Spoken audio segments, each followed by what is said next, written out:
কিছু ইবাদত হলো সুন্নাত, আর কিছু ইবাদত হলো নওয়াফিল, আর কিছু হলো মামনুআত নিষিদ্ধ, কিছু হলো মামুরাত আদিষ্ট। বলেন কিছু হলো কি? বলেন মামুরাত আদিষ্ট, আর কিছু হলো মানহিয়াত নিষিদ্ধ। মামুরাত গুলো চার ভাগে বিভক্ত: ফরায়েজ, ওয়াজিবাত, সুনান, নওয়াফিল। এগুলো হলো মামুরাত। আর মানহিয়াত গুলো তিন ভাগ। এটা হলো হারাম, মাকরুহে তাহরিমি, মাকরুহে তানজিহি। এ হলো মানহিয়াত। মানহিয়াত আর মামুরাত। বলেন মামুরাত, আবার বলেন মামুরাত। আদিষ্ট বস্তু সমূহ, আদেশকৃত বস্তু সমূহ। মানহিয়াত নিষিদ্ধ বস্তু সমূহ। একটা প্রশ্ন, আল্লাহ তাআলার কাছে মানহিয়াত ছেড়ে দেওয়ার দাম বেশি না আদিষ্ট বস্তু করার দাম বেশি? আন্দাজে উত্তর দেন। বলেন মানহিয়াত, বলেন মামুরাত। মানহিয়াত করে ফেলা, মানহিয়াত করে ফেলা, মানহিয়াত নিষিদ্ধ বস্তু করা, এটা হলো গুনাহ। আর আদিষ্ট বস্তু ছেড়ে দেওয়া, আদিষ্ট বস্তু কি দেওয়া? ছেড়ে দেওয়া। যেমন ধরেন নামাজ হলো আদিষ্ট বস্তু, চুরি হলো নিষিদ্ধ বস্তু। চুরি কি আর নামাজ কি? বলেন। এখন একটা প্রশ্ন, মামুরাত ছেড়ে দেওয়া বেশি জঘন্য না মামুরাত করা বেশি জঘন্য? মানহিয়াত করা বেশি জঘন্য না মামুরাত ছেড়ে দেওয়া বেশি জঘন্য?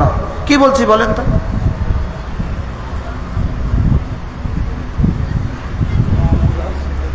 মামুরাত ছেড়ে দেওয়া বলেন বেশি জঘন্য নাকি মানহিয়াত করে ফেলা বেশি জঘন্য? প্রশ্ন কি বলেন?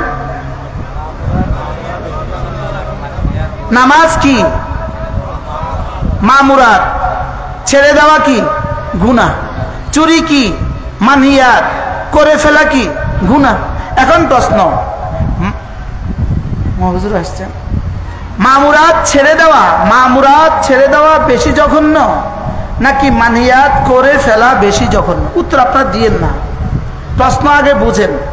মামুরাত ছেড়ে দেওয়া বেশি জঘন্য না মানহিয়াত করে ফেলা বেশি জঘন্য? প্রশ্নটা কি বলেন? উত্তর দেন। আপনারা উত্তর দিতেছেন, আমি উত্তর দেই নাই তো, আগে আমি তো প্রশ্ন চাচ্ছি। এজন্য সুয়াল নিসফুল ইলম। আগে হলো হযরত আব্দুল্লাহ ইবনে আব্বাস বলেন আসওয়াল নিসফুল ইলম। সুয়াল হলো অর্ধেক, অর্ধেক ইলমের অর্ধেক। নামাজ ছেড়ে দেওয়া জঘন্য অপরাধ না চুরি করা জঘন্য অপরাধ? এ হলো প্রশ্ন। উত্তর, উত্তর আন্না তারকাল মা'মুর বিহ আ'যামু ইলাল্লাহ মিন ইরতিকাবিল মাআসি। হাজারো গুনাহ করার চেয়েও একটা আদিষ্ট বস্তু ছেড়ে দেওয়া আল্লাহ তাআলার কাছে জঘন্য অপরাধ। বলেন নাউজুবিল্লাহ। কি বলছি বলেন? আমি আপনাদেরকে ওয়াজ না বুঝাইয়া নামতাম না, আপনারা এই টেনশন করে কোনো লাভ নাই। এটা বুঝাইয়া নামবো ইনশাআল্লাহ। নামাজ ছেড়ে দেওয়া চুরি করার চেয়েও জঘন্য। বলেন, বলেন কি বলছি? রোজা ছেড়ে দেওয়া জিনা করার চেয়েও জঘন্য। তাইলে কি বুঝলাম আমরা? মামুরাত ছেড়ে দেওয়া কি বেশি জঘন্য? আমাদের সমাজে মামুরাত বেশি ছেড়ে দেয় মানুষ না মানহিয়াত বেশি করে? হ্যাঁ, আমাদের দেশে আদিষ্ট বস্তু মানুষ ছেড়ে দিচ্ছে বেশি না নিষিদ্ধ বস্তু করে বেশি? নিষিদ্ধ বস্তু করে কম, আদিষ্ট বস্তু ছেড়ে দেয় বেশি। হযরত আদম আলাইহিস সালাম কি খেয়েছিলেন? আদিষ্ট না নিষিদ্ধ? আর শয়তান কি ছেড়ে দিয়েছিল? সেজদা। শয়তান কি ছাড়ছে? ইবলিস কি ছাড়ছিল? সেজদা। তো সেজদা ছেড়ে দিছিল ইবলিস। আদেশ ছাড়ছে না নিষেধ ছাড়ছে? আর আদম আলাইহিস সালাম আদেশ করছে না নিষেধ করছে? আলাইহিস সালাম নিষিদ্ধটা করে ফেলেছেন, শয়তান আদেশ ছেড়ে দিয়েছে, তো হযরত আদম আলাইহিস সালামের তওবা কবুল হয়ে গেছে, লেকিন শয়তানের তওবা কবুল হয় নাই। শয়তানের তওবা কি হয় নাই? শয়তান কি করছিল? আদেশ ছাড়ছে। আদম কি করছিল? নিষেধ করছে। আদম আসলাম নিষিদ্ধ বস্তু করে ফেলেছেন, আর শয়তান আদিষ্ট বস্তু ছেড়ে দিয়েছে, তো শয়তানেরটা কি হয় নাই? কবুল হয় নাই। আদম আসলামটা কি হয়ে গেছে বলেন? কেন আদম আসলামটা কবুল হয়েছে? নিষিদ্ধটা করছে, শয়তানেরটা কেন কবুল হয় নাই? এবার বলুন তো দেখি, চুরি করা নিষিদ্ধ, নামাজ পড়া, এবার কোনটা বেশি বড় অপরাধ? কি ভাই? এই জন্য এবার বলেন, চুরি করার অপরাধ মাপ পাওয়ার সুযোগ আছে, লেকিন নামাজ ছেড়ে দেওয়ার অপরাধ মাপ পাওয়ার সুযোগ কম। মাপ পাওয়ার সুযোগ কি? মানুষ নামাজ ছেড়ে দেয় কখন আর চুরি করে কখন? নিষিদ্ধ বস্তু করে কখন? নিষিদ্ধ বস্তু করে মানুষ শাহওয়াতের বুনিয়াদে, আদিষ্ট বস্তু ছেড়ে দেয় মানুষ অহংকারের বুনিয়াদে। কি বলছি? নিষিদ্ধ বস্তু করে কখন? কোন কারণে? শাহওয়াতের কারণে। এই শব্দ মুসলমানের মুখে আসে না। মুসলমানের মুখে কোনো কমন শব্দ আসে না, কোনো ইস্তেলাহাত মুসলমানের মুখে আসে না। এই কমন শব্দগুলো মুসলমানের মুখে আসে না। মুসলমান ইংরেজি পারে।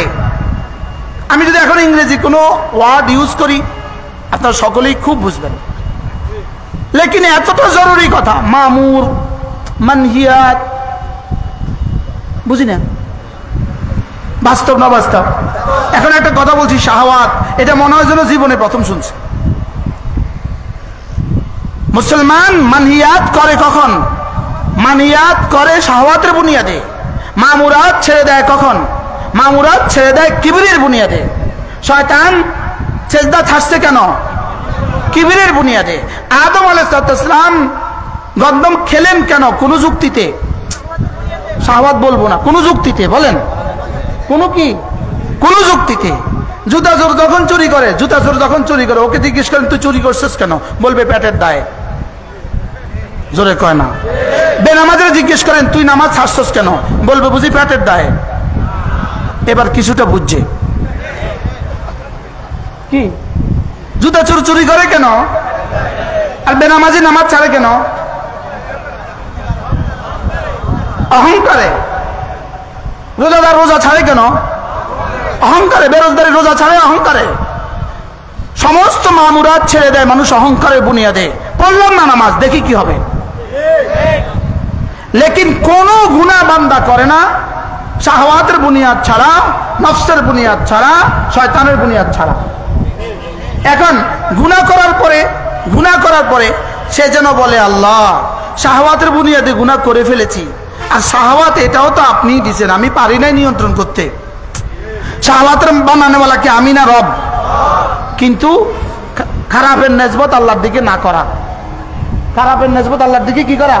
না করা। এই জন্য জিনদেরকে জিনরা যখন আল্লাহ রাসূলের তেলাওয়াত শুনছে, তখন জিনরা কি বলছে?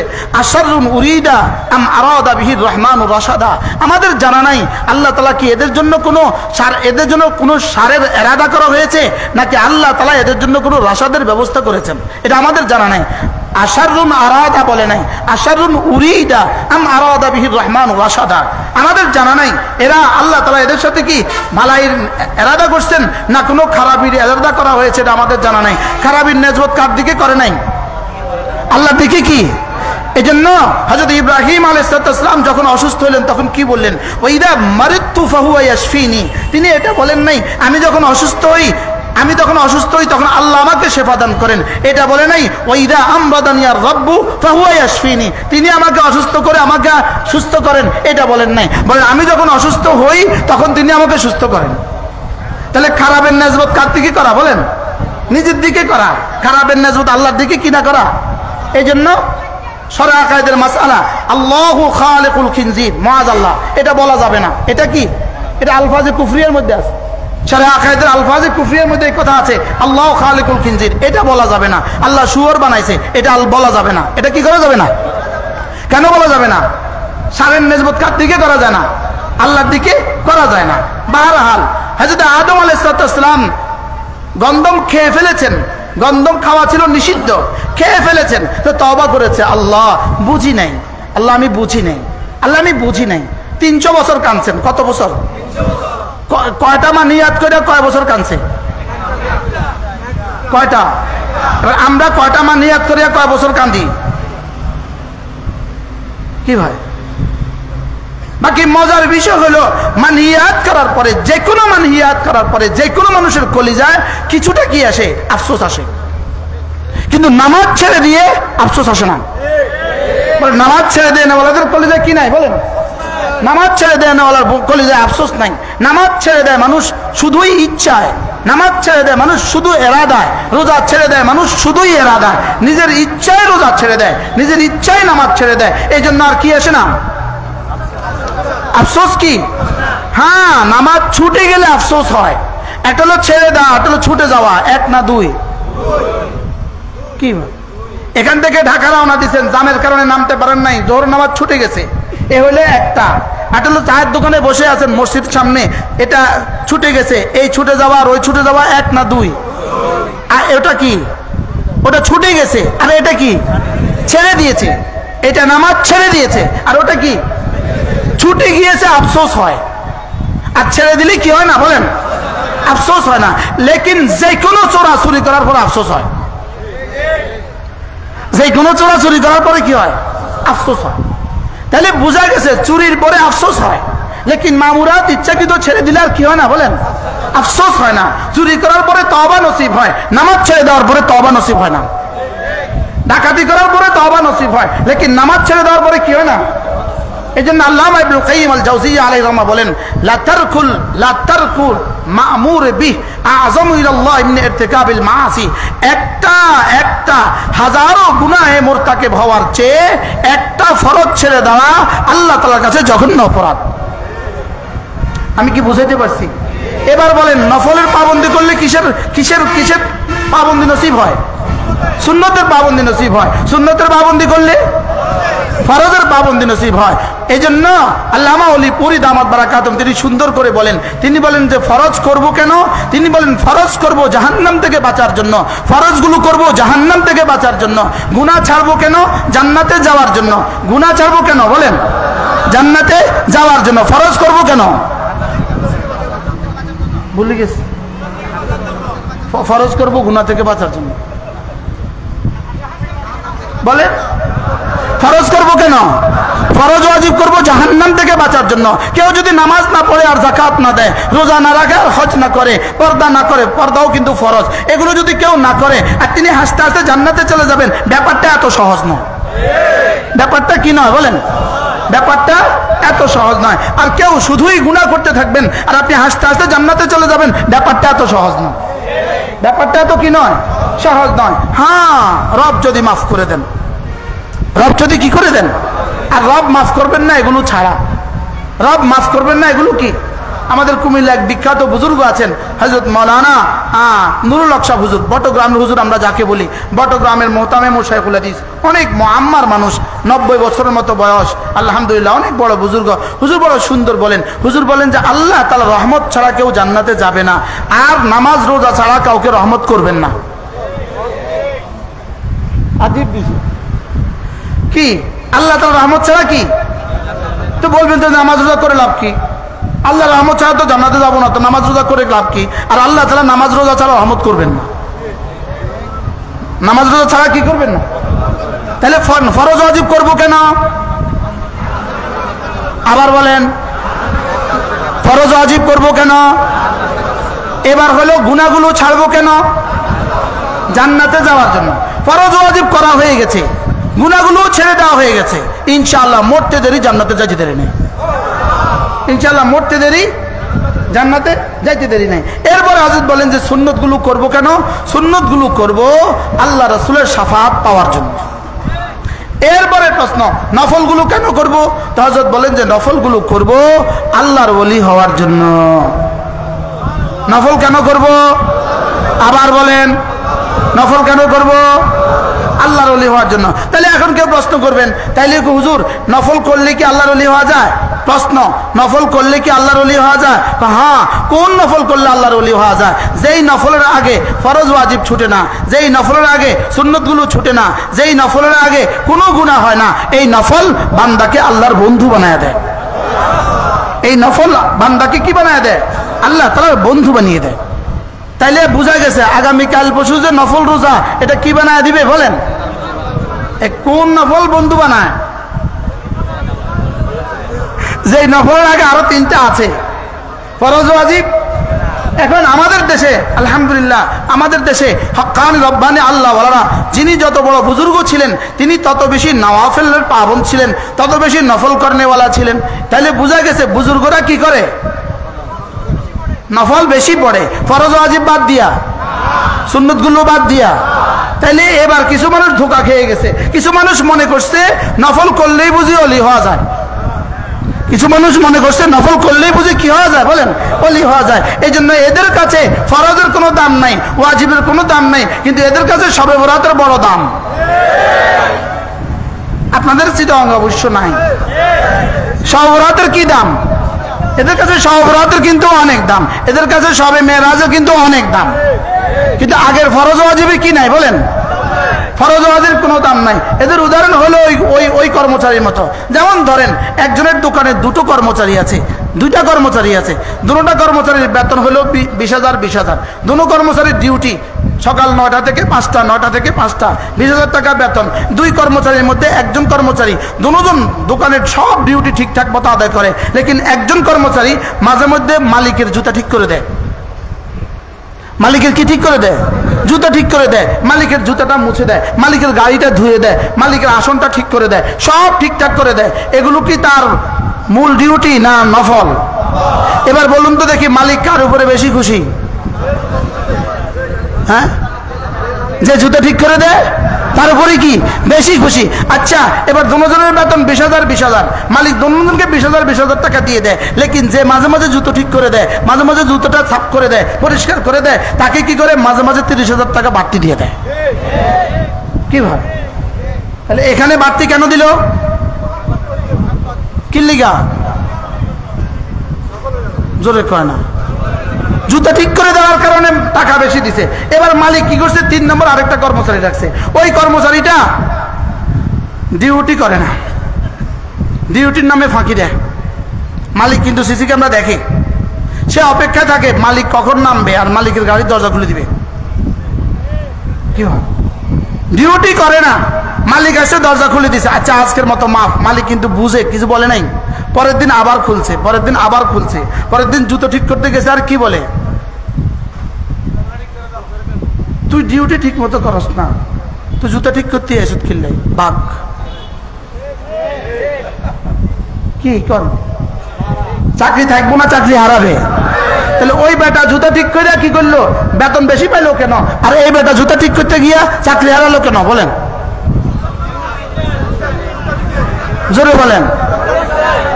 তাইলে বোঝা গেছে আগে ফরজ ঠিক করো, আগে ওয়াজিবাত ঠিক করো, আগে সুন্নতগুলো ঠিক করো, এরপরে শবে বরাত, এরপরে শবে মেরাজ, এরপরে আশুরা। কি ভাই? আগে কোনগুলো ঠিক করবা? ওগুলো ঠিক করে তা আলহামদুলিল্লাহ আমাদের ফরজ ওয়াজিব ঠিক আছে। আলহামদুলিল্লাহ বলেন না? আলহামদুলিল্লাহ আমাদের রমজান মাসের রোজাও কি আছে? ঠিক আছে। এই জন্য আমরা বাড়তি কি করব?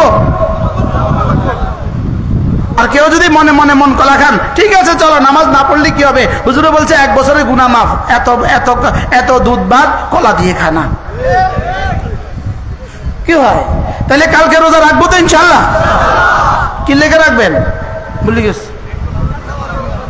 আল্লাহর ওলি হওয়ার জন্য। কথা কি লেগে রাখবো? আগের গুলো ঠিক রেখে না, আগের গুলো বাদ দিয়া। আল্লাহ আমাদেরকে বুঝা মানা সহজ করে দেন। সকলে বলেন আমিন। এই পয়েন্টের বুনিয়াদেই বাংলাদেশে এত ভণ্ডফির, এই পয়েন্টের বুনিয়াদে। তারা মনে করছে কোন রকমের পীর হইতে পারলেই তো মাল। কি ভাই? কোন রকমের পীর হইতে পারলেই তো মাল। কিন্তু না না, কোন রকমের পীর হওয়া যায়, আল্লাহ ওয়ালা হওয়া যায় না। হযরত নানুপুরি রহমতুল্লাহ আলাইহি, আমাদের হযরত মাওলানা এমদাদুল্লাহ সাহেবের আব্বা জান হযরত মাওলানা সুলতান আহমদ নানুপুরি রহমতুল্লাহ আলাইহি হুজুর বলতেন, আল্লাহওয়ালা কাকে বলে জানো? আল্লাহওয়ালা কাকে বলে জানো? যাকে দেখলে আল্লাহ তাআলার কথা মনে হয়, যাকে দেখলে আল্লাহর কথা মনে হয়, এটা হলো আল্লাহওয়ালা। হুজুর বলতেন, ও বা যাকে দেখলে আল্লাহর কথা মনে হয় এটারে কি কয়? এটাকে আল্লাহওয়ালা বলে। যাকে দেখলে গাঞ্জার কথা মনে হয় এটা গাঞ্জাওয়ালা না আল্লাহওয়ালা? এরকম তো চিটাগঙ্গে নাই। এখান থেকে শুরু, এখান থেকে কি, এখান থেকে শুরু। আল্লাহ আমাদেরকে মেহেরবানি করে বুঝা মানা সহজ করে দেন। সকলে বলেন আমিন। কথা দূর চলে গেছে।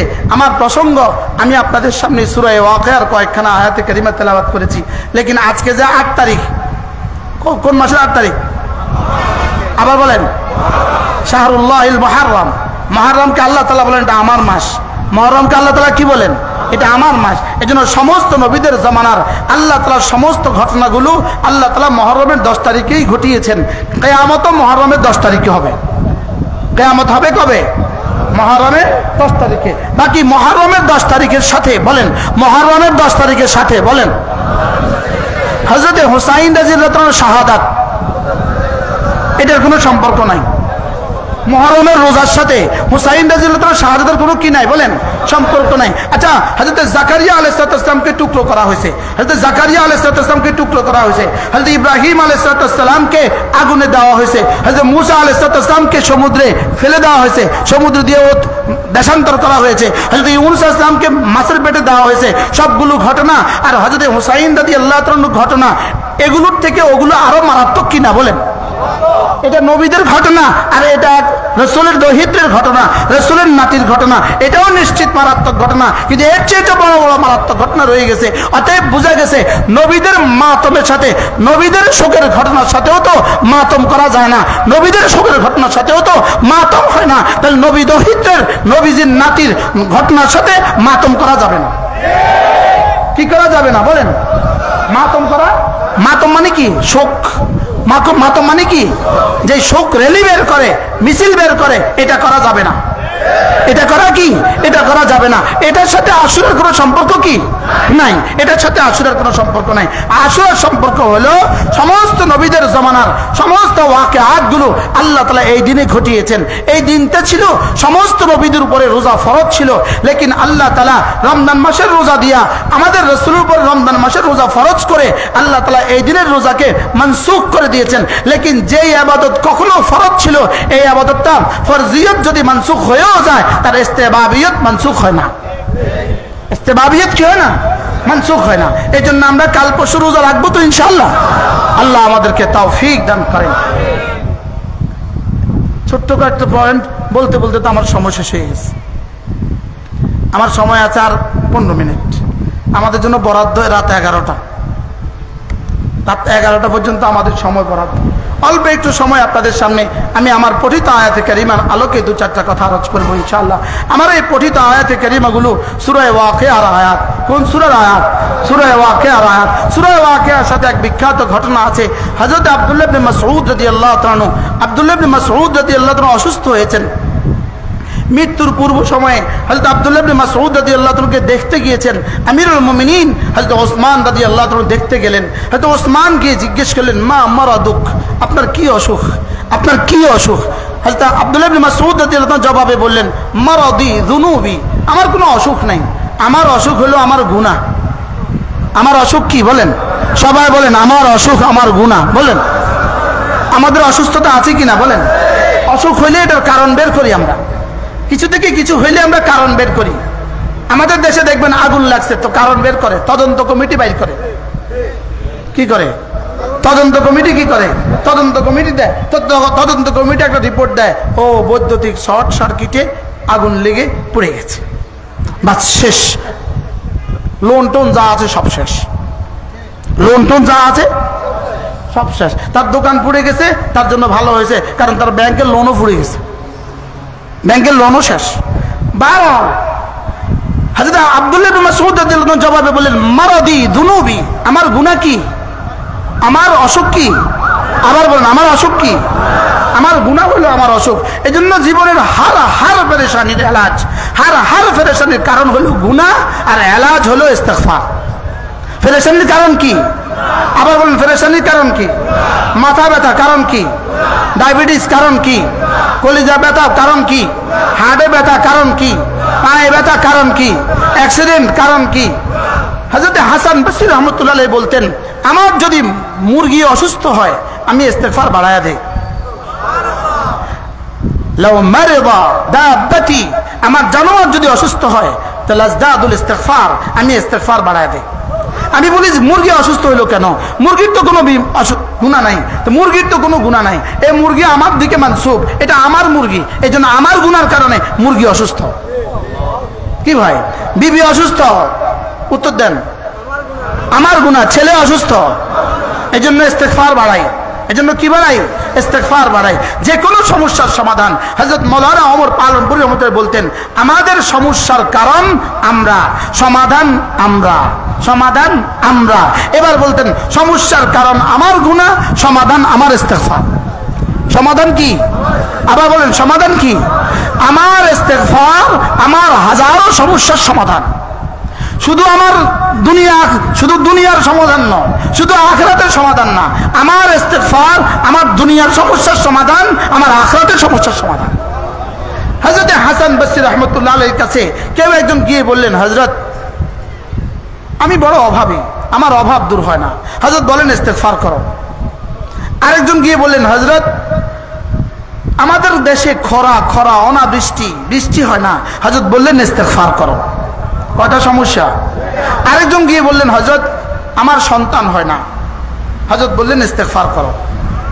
আরেকজন গিয়ে বললেন, হযরত আমাদের দেশে কোনো নদী নাই, নালা নাই, বৃষ্টি হলে পানি থাকে না, এজন্য আমাদের দেশে লাউ হয় না, কদু হয় না, ফল হয় না। হযরত বললেন যে ইস্তিগফার করো। এই সমস্যা কয় প্রকারের? সমাধান দিলেন কয় প্রকার? এক প্রকার। আবার জিজ্ঞেস করলেন, হযরত সমস্যা 4 প্রকারের, সমাধান 1 প্রকারের কেন? হযরত জবাবে বললেন, فقلت استغفروا ربكم إنه كان غفارا يرسل السماء عليكم مدرارا ويمددكم بأموال وبنين ويجعل لكم جنات ويجعل لكم أنهارا। নবীজি নূহ আলাইহিস সালাম তার কওমকে উপদেশ দিয়েছিলেন। এটা মূলত আমাদের রাসূলের ওয়াজ না, এটা হযরত নূহ আলাইহিস সালামের ওয়াজ। লেকিন আল্লাহ তাআলার কাছে এই ওয়াজটা এত পছন্দ হয়েছে, আল্লাহ তাআলা এটাকে ওহী মাতলু বানায়া রাসূলের উপরে উম্মতের জন্য পাঠিয়ে দিয়েছে। ফাকুলতু ইস্তাগফিরু রাব্বাকুম ইন্নাহু কানা গাফফারা। হযরত নূহ বলেন, আমি বলেছি আমার কওমকে, ফাকুলতু ইস্তাগফিরু রাব্বাকুম ইন্নাহু কানা গাফফারা, তোমরা ইস্তিগফার করো, ইন্নাহু কানা গাফফারা। শুনো শুনো, নিশ্চয়ই তোমাদের জাত হলো গাফফার, ইন্নাহু কানা গাফফারা। তুমি হলে, আমি হলাম গুনাহগার, আমার রব হলেন গাফফার। আমি কি? আমার রব কি? মজার বিষয় হলো রবের 3টা নাম আছে, অগণিত নাম তো আছে, একই মাদ্দা থেকে 3টা নাম আছে, গাফের, গাফুর, গাফফার। বলেন গাফের, গাফুর, গাফফার। আবার বলেন। আর আমরা মানুষ হিসাবে যত মুমিনিন আছে, মানুষ হিসাবে 3 প্রকার, জালেম, জলুম, জল্লাম। বলেন কাফের বাদ, মুশরিক বাদ, বাকিরা মুমিনিন কয় প্রকার? 3 প্রকার। কি কি? জালেম, জলুম, জল্লাম।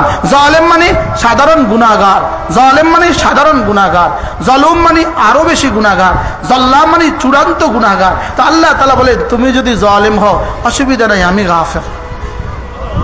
সুবহানাল্লাহ বলে। তুমি যদি জলুম হও তো আমি গাফুর, আর তুমি যদি জল্লাম হও, চূড়ান্ত গুনাহগারও কেউ হয়, আল্লাহ তাআলা বলেন আমি গাফফার।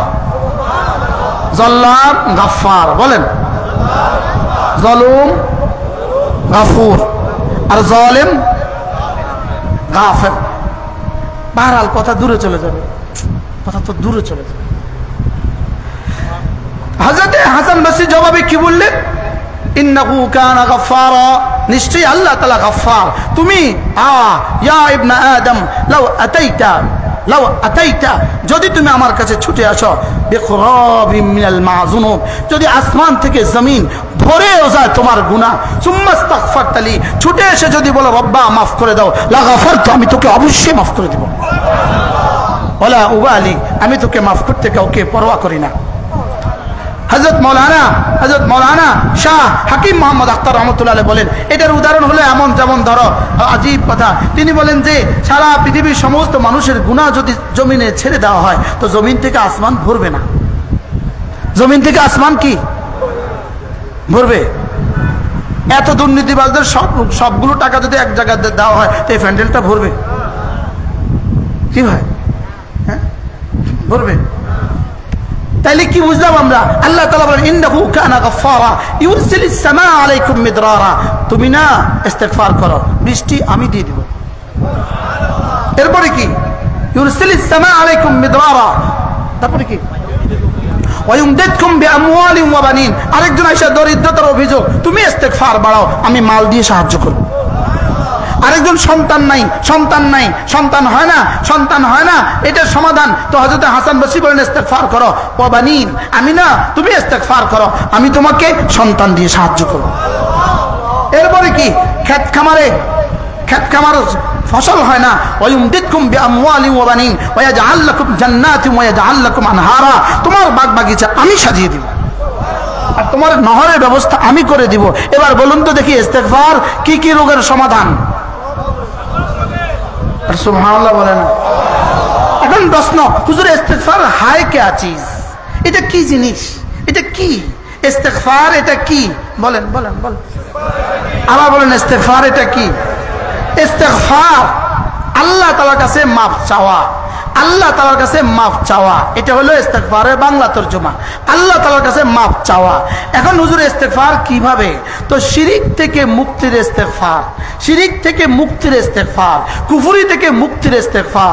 লা ইলাহা ইল্লাল্লাহ, লা ইলাহা ইল্লাল্লাহ, লা ইলাহা ইল্লাল্লাহ, এটা হলো ইস্তিগফারের সবচেয়ে দামি কালিমা। সুবহানাল্লাহ বলেন। এটা কি ইস্তিগফারের সবচেয়ে বড় কি? আপনি বলবেন হুজুর এটা বুঝি ইস্তিগফারের কালিমা, আস্তাগফিরুল্লাহ না ইস্তিগফারের কালিমা, লা ইলাহা ইল্লাল্লাহ বুঝি ইস্তিগফারের কালিমা। শেখুল হাদিস জাকারিয়া রাহমাতুল্লাহ লিখছেন, যদি লা ইলাহা ইল্লাল্লাহ পড়ার পরে 70 বছরের ইহুদিকে যদি রব মাফ করে দেয়, 70 বছরের নাসারাকে যদি রব মাফ করে দেয়, 70 বছরের হিন্দুকে যদি রব মাফ করে দেয়, তো লা ইলাহা ইল্লাল্লাহ পড়লে 70 বছরের মুমিনকে রব কেন মাফ করবেন না? কি হয়? তাহলে কি বোঝা গেল বলেন? ভুলে গেছে। ইস্তিগফারের কি? ইস্তিগফারের কালিমা, ইস্তিগফারের সবচেয়ে বড় কালিমা। সুবহানাল্লাহ। ইস্তিগফারের কি? সবচেয়ে বড় কালিমা। এরপরে ইস্তিগফারের সবচেয়ে বড় কালিমা কি? এরপরে ইস্তিগফারের সবচেয়ে বড় পদ্ধতি কি? এরপরে ইস্তিগফারের সবচেয়ে বড় পদ্ধতি হলো জামাতের সাথে নামাজ। সুবহানাল্লাহ বলেন। ইস্তিগফারের সবচেয়ে বড় পদ্ধতি কি? দ্বিতীয় সবচেয়ে বড় পদ্ধতি কি? জামাতের সাথে নামাজ। বলেন, আবার বলেন। এই জন্যই তো ফজর আর জোহর পড়লো, ফজর পড়লো আর জোহর পড়লো, মধ্যবর্তী সব গুনাহ মাফ। জোহর আর আসর পড়লো, মধ্যবর্তী সব গুনাহ মাফ। আসর আর মাগরিব পড়লো, মধ্যবর্তী সব গুনাহ মাফ। মাগরিব আর এশা পড়লো, মধ্যবর্তী সব গুনাহ মাফ। মাগরিব, এশা আর ফজর পড়লো, মধ্যবর্তী সব গুনাহ মাফ। তাহলে কি বুঝলেন? ইস্তিগফারের তৃতীয় বৃহত্তম আমল কি? আবার বলেন। জামাতের সাথে কি? জামাতের সাথে নামাজ। আজকে থেকে পড়বো তো ইনশাআল্লাহ? বলেন ইনশাআল্লাহ। ইস্তিগফারের দ্বিতীয় বৃহত্তম সূরত কি? এজন্য নামাজ, জামাতের সাথে নামাজ ইস্তিগফারের সবচেয়ে বড় আমলি নমুনা। আমলি কি? আমলি নমুনা। একজন মানুষ আস্তাগফিরুল্লাহ আস্তাগফিরুল্লাহ 100 বার পড়ার তার সুযোগ হয় না। 100 বার পড়ার তার কি হয় না? ইনি এত বেশি ব্যস্ত, ইনি হেফজখানায় পড়ান, 24 ঘন্টা ডিউটি, ইনি আস্তাগফিরুল্লাহ শব্দ দিয়ে 100 বার করতে পারে না। একজন মানুষ মেম্বার সাহেব, চেয়ারম্যান সাহেব, ওসি সাহেব, ডিসি সাহেব, ইনি আস্তাগফিরুল্লাহ এই শব্দ 100 বার করতে পারে না, সময় হয় না তার, করতে পারেন না। লেকিন ইনি জামাতের সাথে নামাজ পড়েন, ইনি পৃথিবীতে সবচেয়ে বড় ইস্তিগফার করনেওয়ালা। আমি কি বুঝাতে পারছি আপনাকে? বলেন ইস্তিগফার কি? জামাতের সাথে নামাজ কি? মনে থাকবে? মেয়েদের জন্য আউয়াল ওয়াক্তে নামাজ। মেয়েদের জন্য কি?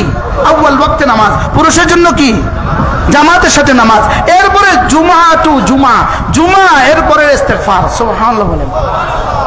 5 ওয়াক্ত নামাজের পরেও যদি কিছু গুনাহ থেকে যায়, কিছু সাগায়ের থেকে যায়, এরপরে আল্লাহ তাআলা এটাকে আল্লাহ তাআলা এটাকে জুমা টু জুমা মাফ করে দেবেন। কি ভাই, এরপরে যদি আরো কিছু গুনাহ রয়ে গেছে, কোনো না কোনো ভাবে কিছু গুনাহ রয়ে গেছে, বাস রমজান টু রমাদান বাকি গুনাহ মাফ। তাহলে বোঝা গেছে ইস্তেগফারের তৃতীয় পদ্ধতি কি? রমজানের রোজা। সুবহানাল্লাহ বলেন। ইস্তেগফারের তৃতীয় পদ্ধতি কি? রমজান মাসের কি?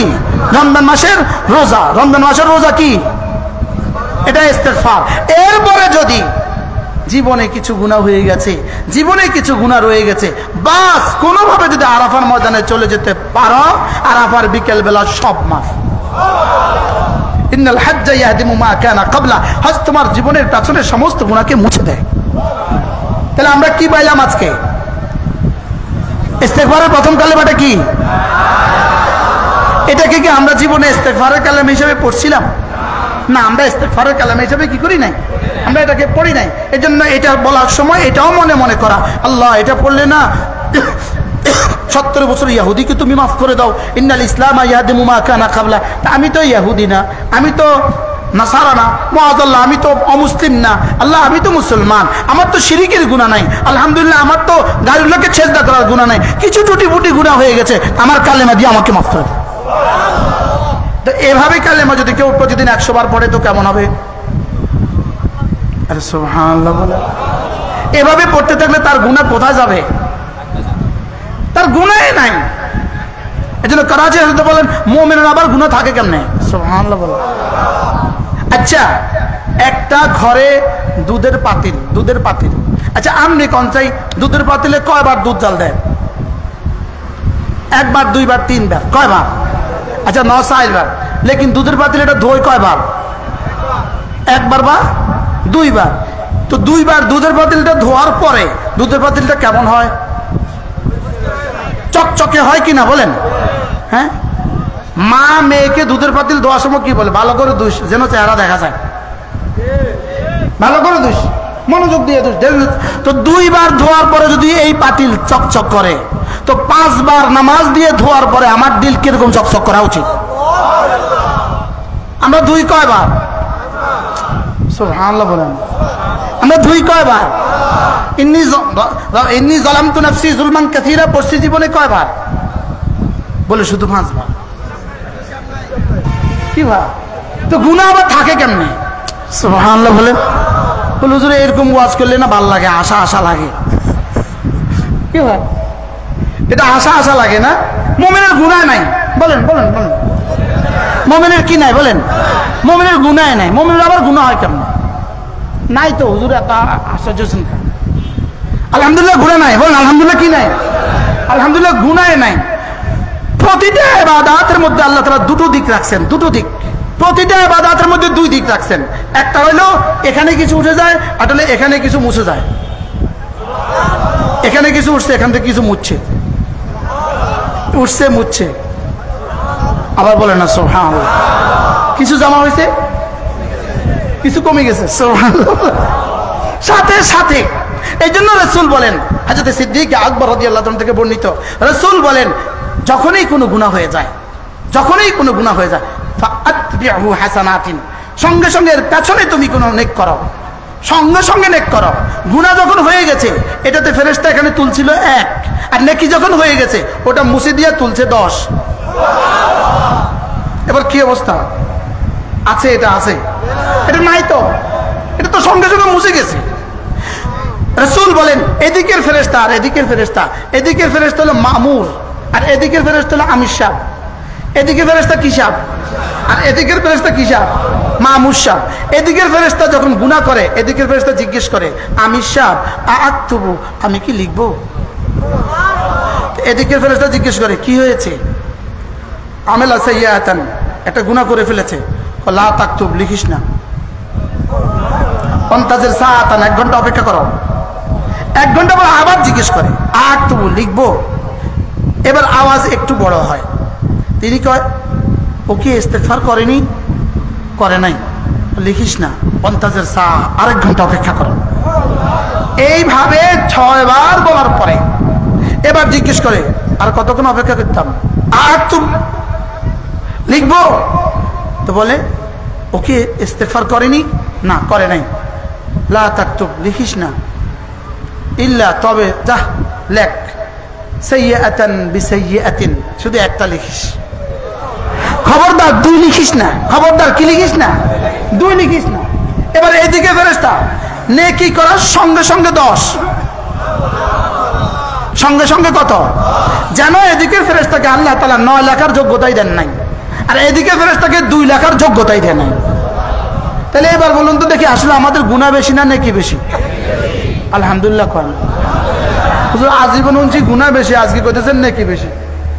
গুনাহ সংখ্যায় বেশি আর দামের দিক থেকে নেকি বেশি। সুবহানাল্লাহ বলেন। আর একবার সুবহানাল্লাহ বলছি, জমিন থেকে আসমান নেকি দিয়ে ভরে দেওয়া হয়ে গেছে।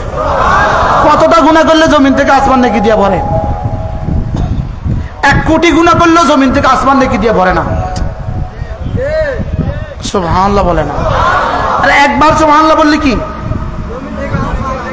তো এবার বলুন তো দেখি, গুনাহ বেশি না নেকি বেশি? আলহামদুলিল্লাহ বলেন। আলহামদুলিল্লাহ। তো বলি হুজুর তাহলে তো আমাদের গুনাহ কম নেকি বেশি, তাহলে তো গুনাহ করার সুযোগ আছে,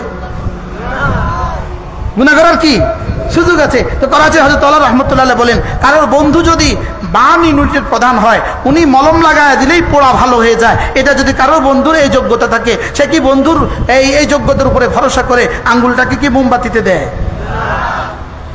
বুঝেন না? আঙ্গুলে কি আগুন লাগায় যে আমার বন্ধু তো ওষুধ লাগালে ভালো হয়ে যাবে, একটু লাগায় দেখি তাইলে? তো বন্ধু মাফ করে দিবে, বন্ধু অল্প লিখবে, মাফ করে দিবে, এই জন্য কি আপনি গুনাহ করে দেখবেন? গুনাহ করা মানে তো আঙ্গুল ভাঙ্গা দেখা, গুনাহ করা মানে তো আঙ্গুলে আগুন লাগায় দেওয়া। আঙ্গুলে কি লাগায় দেওয়া বলেন? হযরত আব্দুল্লাহ ইবনে আব্বাস রাদিয়াল্লাহু তাআলা বলেন, কোন মানুষ যখন এক নেকি করে, যেমন ধরেন নেকি করে, তো নেকি করা মানে তিনি বলেন নেকি করা মানে কি জানো? নেকি করা মানে যেমন ধরো জান্নাতে একটা গাছ লাগায় দেওয়া। নেকি করা মানে কি জানো? ধরো জান্নাতে একটা ঘর বানায় ফেলা, এটা হলো নেকি করার অর্থ। এবার গুনাহ করার অর্থ হলো নিজের হাতে নিজে ওই ঘরটা আবার ভেঙে ফেলা। কি বলছে বলেন? নেকি করার অর্থ কি? আরে গুনাহ করার অর্থ কি? তো কোন পাগলে ঘর বানায় আর ভাঙে? কোন পাগলে ঘর বানায় আর ভাঙে? কোন পাগলে গাছ লাগায় আর কাটে? কি ভাই, গাছ লাগাইছে আবার কাটছে, তা আমি কেন আমার ইবাদত গুলোকে নষ্ট করে ফেলবো? কথা তো আবার দূর চলে যাচ্ছে। আল্লাহ তাআলা আমাদেরকে ইস্তেগফারের হক আদায়ের তৌফিক দান করেন। এই জন্যই রাসূল বলেন, মান লাজিমাল ইস্তিগফার, মান লাজিমাল ইস্তিগফার, যে ইস্তিগফারকে লাজিম বানায় তো আল্লাহ তাআলা তার কি জাআলাল্লাহু মিন কুল্লি হাম্মিন ফারাজা, সমস্ত মুসিবত থেকে আল্লাহ তাআলা তার জন্য রাস্তা খুলে দেয়। আর কি করে? আর কি করে? ওয়ারাযাকাহু মিন হাইসু লা ইয়াহতাসিব, ধারণার বাহির থেকে আল্লাহ তাআলা তাকে রিজিক দান করে। তাহলে বোঝা গেছে আমার ইস্তেগফার আমার সুখের দুয়ারের চাবি, আমার ইস্তেগফার আমার কল্যাণের দুয়ারের চাবি, আমার শান্তির দুয়ারের চাবি, আমার রিজিকের দুয়ারের চাবি। মন থাকবে তো ইনশাআল্লাহ? কথা তো দূর চলে গেছে। হযরত আব্দুল্লাহ ইবনে মাসউদ রাদিয়াল্লাহু তাআলা কি বললেন? জুনুবি জুনুবি, আমার কোনো সমস্যা নাই, আমার সমস্যা হলো আমার গুনাহ। সমস্যা কি? হযরত আব্দুল্লাহ ইবনে মাসউদ এই সাহাবী, জলিলুল কদর সাহাবী, হেবরুল উম্মাহ, ফকিহুল উম্মাহ, উম্মতের সবচেয়ে বড় ফকিহ ছিলেন হযরত আব্দুল্লাহ ইবনে মাসউদ রাদিয়াল্লাহু তাআলা। তিনি বলেন জুনুবি জুনুবি, আমার গুনাহ হলো আমার সমস্যা। এবার বলেন আমাদের সমস্যার কারণ কি? হযরত ওসমান রাদিয়াল্লাহু তাআলা জবাবে বললেন, হযরত আমি তো আর এটার কোনো সমাধান আমার কাছে নাই, এটার কোনো সমাধান তো আমার কাছে নাই, আমি কি একজন ডাক্তার ডাকবো আপনার জন্য? হাল আদউ লাকা তাবিব, আমি কি আপনার জন্য একজন ডাক্তার ডাকবো? তিনি জবাবে বললেন, ডাক্তার কাকে ডাকবা? ডাক্তারই তো অসুস্থ বানাইছে। কি ভাই? এবার জবাবে বলেন, হযরত ফামা রাজাউতা, আমি তো কিছু করতে পারলাম না, আপনার যদি কোনো আশা থাকে আমি আপনার আশা পুরো করে দিব। হযরত আব্দুল্লাহ রাদিয়াল্লাহু তাআলা জবাবে বললেন, আব্দুল্লাহ, ওসমান, জানো আমার আশা কি জানো? রাজাউতু রাহমাত রাব্বি, আমার আশা হলো আমার রবের রহমত। পারলে একটু দাও। এটাও কি দেওয়ার সুযোগ আছে? এটাও দেওয়ার সুযোগ নাই। হযরত ওসমান রাদিয়াল্লাহু তাআলা এবার পকেটে হাত দিলেন, কিছু স্বর্ণ মুদ্রা বের করলেন, বের করে বললেন, হযরত এই স্বর্ণ মুদ্রাগুলো, টাকাগুলো আপনার সন্তানদের জন্য রেখে দেন, আপনার মৃত্যুর পরে ওরা ইস্তেমাল করবে। হযরত আব্দুল্লাহ রাদিয়াল্লাহু তাআলা জবাবে বললেন, ওসমান কি বলছো তুমি? তুমি কি বলছো? তুমি আমাকে কয়টা স্বর্ণ মুদ্রা দিয়ে আমার সন্তানদের জন্য রেখে যাওয়ার জন্য বলছো? আল্লাম তুহুন্না সূরাতুল ওয়াকিআ, আমি তো তাদেরকে সূরা ওয়াকিআ শিখিয়েছি। কি শিখিয়েছি? আমি তো তাদেরকে সূরা ওয়াকিয়া শিখিয়েছি, আল্লামতুহুন্না সূরাতুল ওয়াকিয়া, আমি তো তাদেরকে সূরা ওয়াকিয়া শিখিয়েছি। জানো সূরা ওয়াকিয়া জানো? রাসূল বলেন মান ক্বারা সূরাতুল ওয়াকিয়া ফি কুল্লি লাইলা, যে প্রত্যেক রাতে সূরা ওয়াকিয়া তেলাওয়াত করবে, লাম তুসিবহু ফাকাতুন আবাদা, দারিদ্রতা জীবনে তাকে কখনো পাবে না। কি হয় জীবনের শেষ সময় আমিরুল মুমিনিনের পক্ষ থেকে হাদিয়া কিভাবে তিনি প্রত্যাখ্যান করলেন, কি বলে? আমি আমার সন্তানদেরকে কি শিখিয়েছি? সূরা ওয়াকিয়া শিখিয়েছি। এই হলো সূরা ওয়াকিয়া। এই সূরার কয়েকখানা আয়াত আমি আপনাদের সামনে তেলাওয়াত করেছি। ফালা উকসিমু বিমাওয়াকিন নুজুম ওয়া ইন্নাহু লাকাসামুন লাউ তা'লামুন আযীম ইন্নাহু লাকুরআনুন কারীম ফি কিতাবিন মাকনুন লা ইয়ামাসসুহু ইল্লাল মুতাহহারুন তানজিলুম মির রাব্বিল আলামিন। এই আয়াতে কারিমাগুলো আমি আপনাদের সামনে তেলাওয়াত করেছি। এই দাস্তারে ফজিলত হাফেজ ছাত্রদের মাথা আমরা আজকে পাগড়ি দিয়েছি। এই থেকে সামনে রেখে আমি আপনাদের সামনে এই আয়াতে কারিমাগুলো তেলাওয়াত করেছি।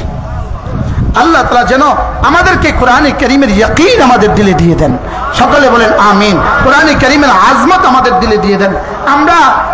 আমরা যারা ছোটখাটো বক্তা আছি, আমরা ইতিপূর্বে একটা ওয়াজ করতাম, এই কথা বলতাম, ভাই নিয়ত করেন আপনাদের ছেলে মেয়েদেরকে কোরআন শিখাবেন, নিয়ত করেন, এটা আমরা বলতাম, আমরা এটা ওয়াজ করতাম। শুনেন না আপনারা? এটা কি শুনছেন বলেন? নিয়ত করেন আপনাদের ছেলে মেয়েদেরকে কি শিখাবেন। কিন্তু এখন আমি আমার এই ডায়ালগটা পাল্টায় দিছি, এটা আমি এখন পাল্টায় দিছি। আমি এখন বলি ভাই নিয়ত করেন আমি কোরআন শিখবো, আমার সন্তানদেরকে শিখাবো। বলেন বলেন বলেন বলেন। কি লেগে হাত তুলছেন? বুঝে তুলছেন? বুঝে কি লেগা? আবার বলেন। আগে কি দিতাম, কি বলতাম? ইয়া রব, আপনি 40 বছর বয়স, আপনি কোরআন শরীফ পারেন না, আপনি আপনার সন্তানকে কোরআন শরীফ শিখাবেন, তা আপনার জিম্মাদারি আদায় করবে কে? আপনি পড়বেন কবে? আগে আপনি শিখবেন আজ থেকে, আর সন্তানকে শিখাবেন যেদিন সন্তান শিখার বয়স হয়। আপনি শিখবেন কবে থেকে? আমরা আগে বলতাম, আমরা তাবলীগীরা বলতাম ভাই 10টা সূরা ঠিক করবেন, ইন্না লিল্লাহ। এখন আমার বুঝা এসে গেছে না, এই কথা ঠিক বলি নাই, এই কথা কি বলি নাই, না 10টা সূরা ঠিক বলি নাই। এটার উদাহরণ হলো এমন, যেমন ধরেন আমি হলাম ইনার একটা কোম্পানি আছে, আমি ইনার কোম্পানির সুপারভাইজার, তা আমারে বলছে এই 10টা কাজ করাই আনবা 10 জন কর্মচারী দিয়া। আমি কর্মচারীকে বলছি এই তোরা 3টা কাজ কর, আর 7টা আমি দেখলাম। 7টা করাইলো না 3টা করাইলো, তো সুপারভাইজার তার জিম্মাদারি আদায় করছে নি? মালিক কি বলবে? আমি দিছি 10টা কাজ করাইতে, তুমি 3টা করাই লেখা। আমরা হইলাম সুপারভাইজার, আমরা কি? আমি সুপারভাইজার হইয়া আপনাকে বলতেছি ভাই 10টা সূরা ঠিক করবেন, 10টা সূরা রব জিজ্ঞেস করবে তুই ফাজলামি করি 10টা করলি কা? বুঝেন নাই কথা কি বলছি বলেন? খালি 10টা ঠিক করবেন না 114টা ঠিক করবেন? আরো জোরে কোন? 10টা সূরা ঠিক করবো না 114টা সূরা ঠিক করবো? তো 3 চিল্লা লাগায়া যদি 10টা সূরা ঠিক হয়, মাসালাম 3 চিল্লা লাগায়া যদি 10টা সূরা ঠিক হয়, এরা যদি হয় সুন্নতওয়ালা, এরা যদি হয় আল্লাহওয়ালা, এরা যদি হয় দ্বীনওয়ালা, যারা 3 বছর লাগায় 114টা ঠিক করছে, এরা কারা? সুবহানাল্লাহ বলেন। 10টা সূরা ঠিক করে যদি হয় সুন্নতওয়ালা, তো 114টা সূরা ঠিক করে কি ওয়ালা হয়েছে? কি হয়? 10টা সূরা ঠিক করে হয়েছে নবীওয়ালা, 10টা সূরা ঠিক করে হয় নবীওয়ালা, তো 114টা সূরা ঠিক করে কি ওয়ালা? বুঝতে পারি না। এবার বলেন আমি কি 10টা সূরা ঠিক করবো না 114টা ঠিক করবো? আবার বলেন 10টা সূরা না 114টা? যারা 10টা ঠিক করছেন বাকিটা করেন না, তাদের কি অবস্থা? জবাব দেওয়ার জন্য রেডি থাকেন। তো বলবেন হুজুর আমি তো 10টা করছি, অন্যরা তো একটাও করে না। না, অন্যর প্রশ্ন তোমাকে করা হবে না, তোমাকে জিজ্ঞেস করা হবে তুমি 114টা বললা না কেন? তুমি 114টা তুমি বললা না কেন? তোমাকে জিজ্ঞেস করবে তুমি 114টা বললা না কেন? আপনি বলবেন আমার ছেলেকে আমি পড়াইছি, আমি পড়ি নাই, তুই বললি না কেন? বুঝে নাই কথা। এতদিন কি কইতাম? ছেলেকে পড়ায় নিজের জিম্মাদারি, নিজে পড়েন নাই কেন এটা জবাব দিবেন? এটা হবে না। 10টা সূরা ঠিক করে আপনি 114 সূরা ঠিক করলেন না কেন এটা জবাব দিবেন? এটা হবে না। আমাকেই কোরআন কারীম ঠিক করতে হবে। কার জন্য? কোরআন কার জন্য? না আমার ছেলের জন্য? আগে আমার জন্য। বলেন আগে কার জন্য? এই জন্য কোরআনে কারীমের ব্যাপারে দেখেন স্বাভাবিকভাবে আমাদের কাছে 3টা শব্দ আছে, সে, তুমি, আমি। বলেন সে, তুমি, আমি। আবার বলেন সে তুমি আমি এই তিনটা মিলে কি হয় আমরা। সে তুমি আমি এই তিনটা মিললে কি হয় আমরা। এখন কোরআনে কারিমের বেলায় সে পড়ে, যেমন আপনারা বলবেন হুজুরের কথা, তিনি পড়েন, সে পড়ে। এবার বলবে, আপনি বলবেন হুজুর সে পড়ে, আল্লাহকে বলবে তুই কেন পড়িস না। এবার তুমি পড়ো, সেও পড়ে তুমিও পড়ে, আমি কেন বাদ গেলাম।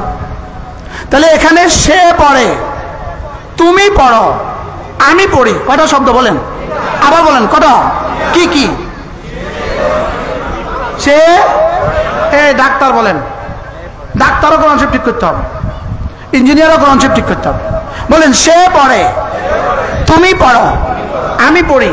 এবার দেখেন ইয়াতলু আলাইহিম আয়াতি, তরজমা, সে পড়বে কোরআন। এবার উতলু মা উহিয়া ইলাইকা মিনাল কিতাব, তুমি পড়ো কোরআন। এবার ইন্নামা উমিরতু আন আতলুয়াল কুরআন, আমার রব আমাকে নির্দেশ দিয়েছেন যেন আমিও পড়ি কোরআন। তাহলে সেও পড়বে কোরআন, তুমিও পড়ো কোরআন, আমিও পড়বো কোরআন। কে কে পড়বে বলেন বলেন বলেন। সে তুমি আমি, বলেন বলেন বলেন। সে তুমি, এবার কে কে বাদ গেছে। এবার কেউ বাদ যাওয়ার সুযোগ আছে। ডিসি সাহেব তুমিও পড়ো কোরআন, ওসি সাহেব তুমিও পড়ো কোরআন, এসপি সাহেব তুমিও পড়ো কোরআন, মুফতি সাহেব তুমিও পড়ো কোরআন, ডাক্তার সাহেব তুমিও পড়ো কোরআন, মুরিদ সাহেব তুমিও পড়ো কোরআন, আমিও পড়ি কোরআন, সেও পড়ে কোরআন, তুমিও পড়ো কোরআন। কোরআন আমার কিতাব, কোরআন তোমার কিতাব, কোরআন তার কিতাব। কোরআন কার কার কিতাব এবার বলেন। আমার কিতাব, তারও কিতাব, তোমারও কিতাব, সে তুমি আমি তিরোদল মিলে এবার কোরআন আমাদের কিতাব। সুবহানাল্লাহ। এখন আমরা যে বললাম ছেলেদেরকে পড়াবেন, তো নিজে কোথায় গেলেন। তাহলে বোঝা গেছে ছেলে মেয়েকেও পড়াবো, নিজেও পড়বো ইনশাআল্লাহর আওয়াজের যে অবস্থা, এটা কি ইনশাআল্লাহর মধ্যে থাকবে না কোনো পরিকল্পনা নেবেন। তাহলে বয়স্কদের জন্য তালিমের ব্যবস্থা করতে হবে, সমাজের প্রত্যেকটা স্তরে মানুষের জন্য কোরআন শরীফ পড়তে হবে। বলেন ইনশাআল্লাহ, বলেন ইনশাআল্লাহ। এখন আমি তো আর আপনার উপর লাজেম করতে পারি না।